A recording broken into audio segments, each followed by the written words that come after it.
Hello function lovers, welcome back to my channel. Way of couple का next part शुरू करते हैं। Last part में हमने देखा वुयिंग और वांगजी जिंगशी में थे। वुयिंग वांगजी को हस्बैंड एंड वाइफ के रूल्स याद दिला रहा था, लेकिन वांगजी उससे कहता है हम दोनों के बीच क्या होगा ये मैं डिसाइड करूंगा। वुयिंग पैनिक होते हुए कहता है रुको लंजा, तुम कब से अपने रूल्स को इंसल्ट करने लगे?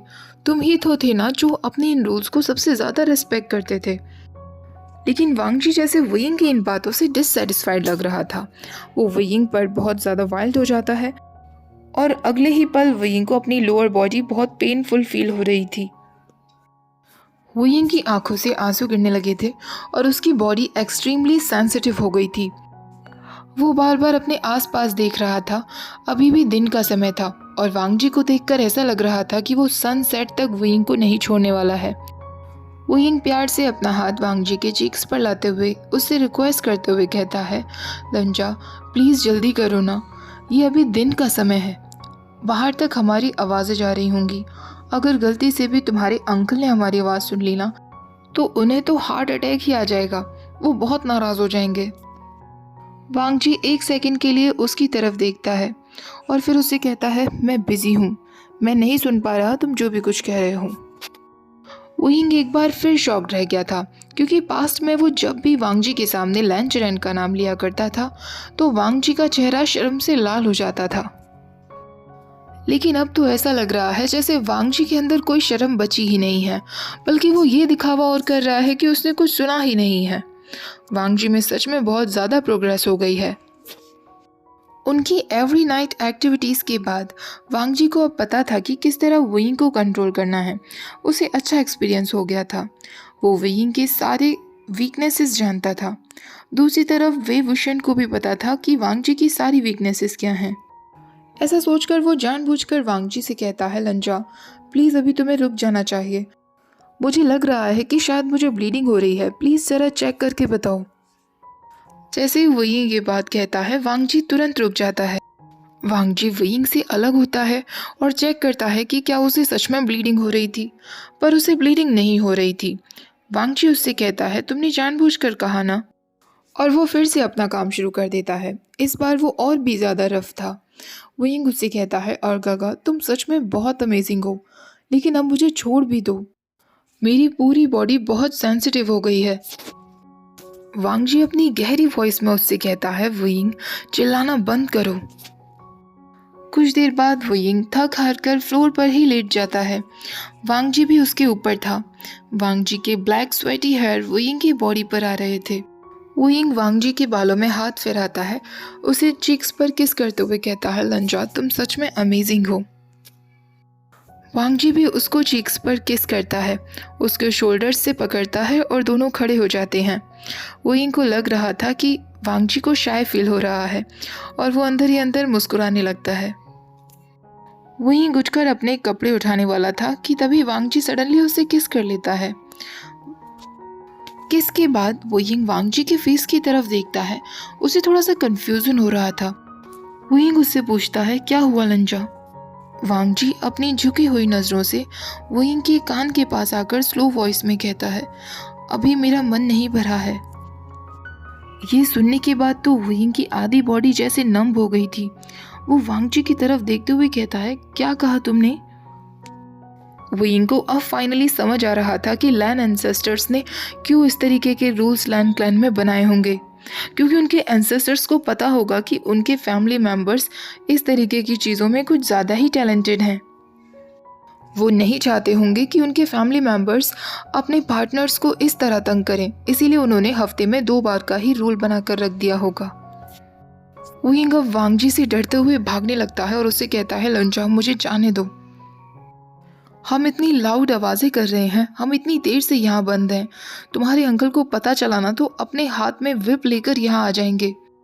अगर तुम पनिशमेंट नहीं खाना चाहते हो ना तो। इससे पहले कि वुयिंग कुछ और कहता वांगजी ने ऑलरेडी उसे पकड़ लिया था। वुयिंग ज़ोर ज़ोर से चिल्लाने लगता है कोई मेरी मदद करो, मिस्टर लैन प्लीज़ मेरी मदद करो। वुयिंग को चिल्लाता हुआ देखकर वांगजी उसकी नेक पर जोर से बाइट कर लेता है। वुयिंग चिल्लाते हुए कहता है, तुम बदल गए हो लिटिल स्टबर्न, तुम बहुत बदल गए हो। जब मैं पहली बार तुमसे मिला था तो तुम ऐसे बिल्कुल भी नहीं थे। वांग जी थोड़े और मार्क्स उसकी नेक पर बनाते हुए कहता है, तुमने ही मेरा फोरहेड रिबन निकाला था ना। वुयिंग उसके हाथ पकड़ते हुए कहता है, तो क्या हुआ। वुयिंग की टेढ़ी आंखों को वांग जी किस करते हुए कहता है, जब हम पहली बार मिले थे तुमने मेरा फोरहेड रिबन निकाल लिया था। उसी दिन से ही तुम्हें पता होना चाहिए था कि ये सब तो होगा ही। वांग जी के वर्ड्स सुनने के बाद वुयिंग की नज़रें इधर उधर जाती हैं। उसे वांग जी का फोरहेड रिबन पड़ा हुआ मिलता है।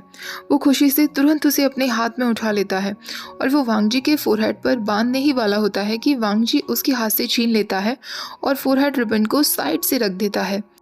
वुयिंग उससे कहता है कि तुम क्या कर रहे हो लंजा, क्या मैं तुम्हें इसे वापस नहीं पहना सकता।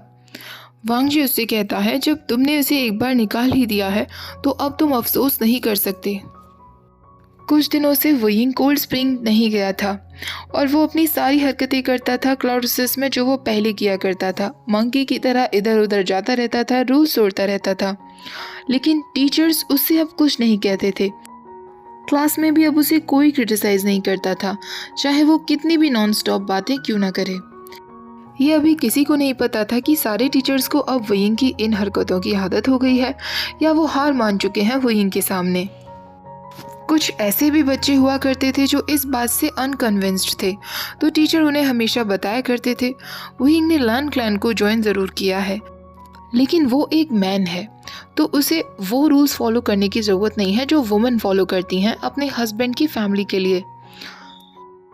क्योंकि उनका नेचर युनमक जांग क्लैन का है, इसलिए वो यहाँ के सदस्यों से थोड़े से अलग हैं। ये सब सुनने के बाद वुयिंग भी बहुत शॉक था। उसने नहीं सोचा था कि ये ओल्ड स्टबर्न उसके लिटिल स्टबर्न की सारी बातों को मान लेंगे जो भी उसने क्लैन मीटिंग में कही थी।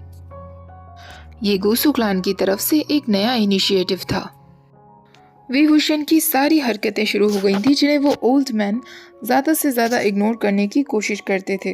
हालांकि उनके लिए बहुत मुश्किल हो पाता था, लेकिन वांग जी के वर्ड्स को सोचने के बाद उन्हें सब कुछ एक्सेप्ट करना पड़ता था। लान चिलैन भी सीक्रेटली बहुत नाराज़ रहता था। जब भी कोई उससे वुयिंग की कंप्लेन लेकर आता था तो वो हमेशा बात को इग्नोर करने की कोशिश करता। वो उन जूनियर्स से कह देता, मुझे नहीं पता, तुम्हें जो भी बात करनी है लान वांग जी से करो। क्लैन मीटिंग में सारे लैन एल्डर्स के सामने लान वांग जी की वो परफॉर्मेंस जब वो वुयिंग के लिए आर्ग्यू कर रहा था, उसे सोचकर अभी भी वुयिंग का दिल पूरी तरह पिघल जाता है। वो साइलेंस रूम में वापस आकर वांग जी के चेस्ट पर सिर रखते हुए कहता है, बिल्कुल सही कहा तुमने लंजा, मैं भी एक मैन हूँ बिल्कुल तुम्हारी तरह, तो हम दोनों को इक्वल होना चाहिए, है ना? तो तुम्हें भी आज से मुझे हस्बैंड बुलाना चाहिए। अब वो उसे जिद करने लगता है, जल्दी बुलाओ लंजा, मैं इंतज़ार कर रहा हूँ। वो बार बार वांग जी को पुश करने लगता है। वांग जी जब बर्दाश्त नहीं कर पाता तो उसका हाथ टाइटली पकड़ के उसकी बॉडी को प्रेस करता है। वुयिंग उसे विंक करते हुए कहता है, क्या हुआ, और गगा फिर से मेरे साथ गेम्स खेलना चाहते हैं? इस बार वुयिंग अपने पैरों से वांग जी की वेस्ट को टाइटली पकड़ लेता है और उससे पूछता है, क्या अब तुम मूव कर सकते हो? वांग जी उससे अलग होने की कोशिश करता है, लेकिन वुयिंग ने उसके की पॉइंट्स को प्रेस कर दिया था और उसे स्पिरिचुअल पावर्स दे रहा था जिससे वो फोर्सफुली वांग जी को कुछ समय के लिए तो पकड़ के रख सके। वांग जी काफ़ी स्ट्रगल कर रहा था पर वो मूव नहीं कर पा रहा था। वुयिंग वांग जी की तरफ एक ब्यूटीफुल स्माइल देने लगता है और उसे चिढ़ाने लगता है। वांग जी कुछ समय तक तो उसकी तरफ देखता है, लेकिन अगले ही पल वो वुयिंग के लिप्स पर सीधे किस कर लेता है। उस किस के चलते ही वांग जी पूरे फोर्सफुली उस स्पिरिचुअल एनर्जी को खुद से हटा देता है जो वुयिंग उस पर लगा रहा था। फाइनली वो लॉन्ग किस खत्म होता है। वुयिंग के दोनों पैर जो वांग जी के वेस्ट को जकड़े हुए थे वो भी वीक पड़ जाते हैं और वांग जी के वेस्ट को छोड़ देते हैं। वुयिंग वांग जी से कहता है, सेकंड यंग मास्टर लान, तुम सच में वंडरफुल हो, मैं अपनी हार मानता हूँ। मैं सच में अपनी हार मानता हूँ। एक जेंटलमैन को ह्यूमिलिएट करने से अच्छा तो उसे जान से ही मार दो। अगर तुम फिर से मुझे फोर्स करना चाह रहे हो तो इससे अच्छा तो तुम मुझे जान से मार दो, क्योंकि एक जेंटलमैन के लिए ये एक्सट्रीमली शेमफुल है कि कोई उसकी बॉडी को ह्यूमिलिएट करे। ये काम तो चोर और डाकुओं का होता है। सेकंड मास्टर लैन, तुमने मेरी बॉडी को इतना ह्यूमिलेट किया है, मैं अब जीना नहीं चाहता। वांग जी गुस्से में उससे कहता है, वो यिंग, तुमने फिर नॉनसेंस बातें शुरू कर दी। वो यिंग फिर उसे नौटंकी करते हुए कहता है, मैं गलत हूँ सेकंड मास्टर लैन। तुम तो पनिश करते हो ईविल को, लेकिन बस मेरी एक हम्बल रिक्वेस्ट है तुमसे, मुझे प्लीज़ कैरी करो और मुझे बेड पर लिटा दो। मैं फ्लोर पर लेटे लेटे थक गया हूँ, ये फ्लोर बहुत हार्ड है, मेरी कमर में दर्द होने लगा है। वांग जी तुरंत उसे गोद में उठाता है और उसे बेड पर लिटा देता है। वो यिंग जब से क्लाउड रिसेस वापस आया था तो वो एक बहुत इम्पोर्टेंट एल्डर से नहीं मिला था, जिनसे उसे बहुत पहले ही मिलना चाहिए था, वांग जी के फादर चिंग हेंजुन से, क्योंकि चिंग हेंजुन का स्मॉल बॉक्स उसने चुरा लिया था, जो कि मिसेस चिंग हेंजुन की निशानी था और उन्होंने काफ़ी सालों से संभाल कर रखा था।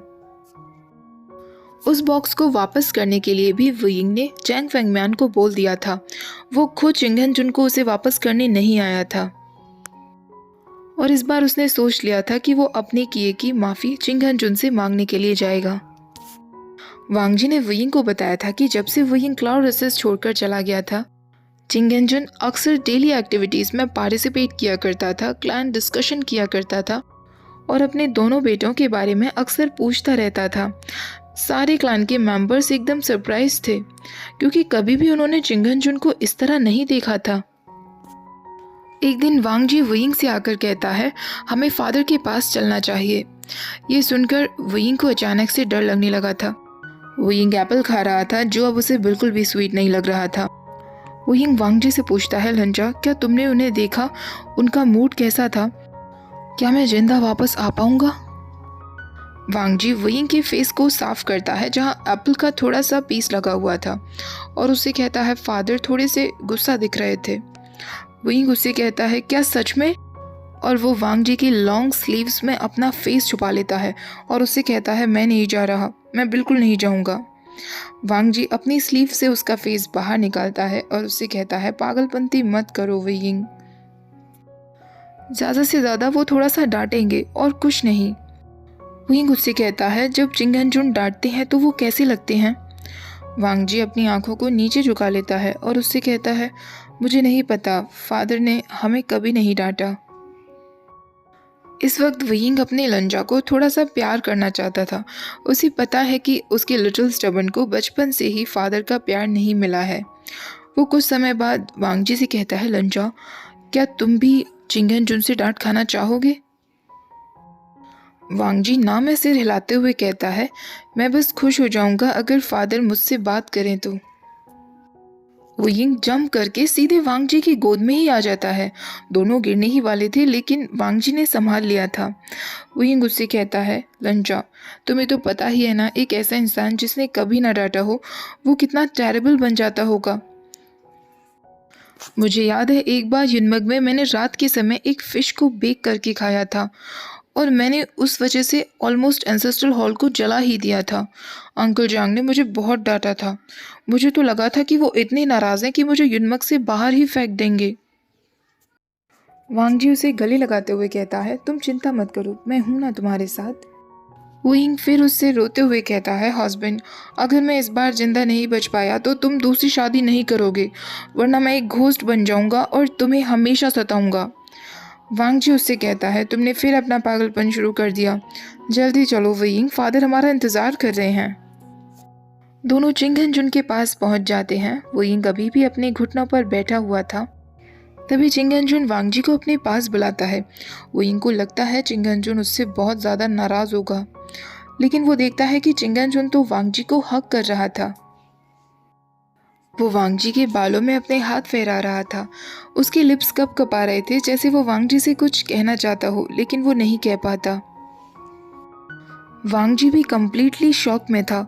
वो ठीक से चिंग हेंजुन को टच भी नहीं कर पा रहा था, क्योंकि उसे डर लग रहा था।